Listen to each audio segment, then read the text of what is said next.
The assessments now are terrible. You know, they're really saying that there's no fish out there. So the question is, what's really going on? 2012 was the warmest oceanic year we saw on record.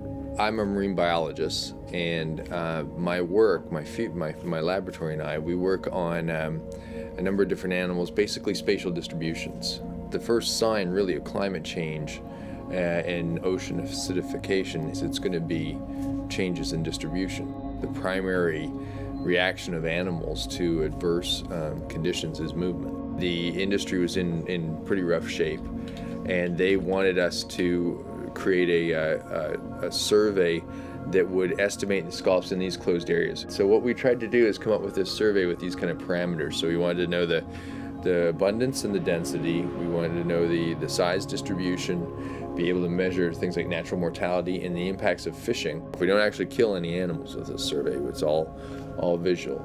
Every image is looked at again, counted, checked, quality controlled, and that's the data that we supply to the Marine Fisheries Service and the New England Fisheries Management Council, which they then use to help base and justify their rotational management. We saw how that distribution changes. You know, the scallop industry at the time was, as I said, it was facing bankruptcy, and it brought in about 98 million a year. Now, with this work, because they've been able to implement a rotational management plan. They've been able to get estimates of precise abundance and distribution. It's now a $550 million industry. In the last century, people thought that the oceans were absolutely inexhaustible.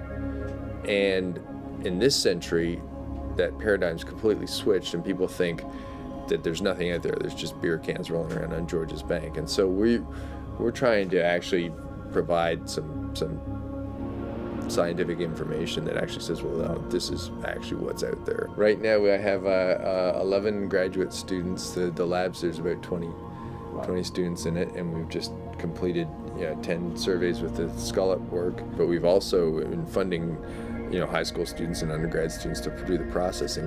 This kind of work, you're not going to be able to tell climate change right away with it, but the fact that we've got absolute measures, which is the number of animals per meter squared, and that it's associated with a Latin long and temperature, means that 20 years from now, someone can go back to the exact same spot and say, well, in 2004, they saw this here, and now there isn't any.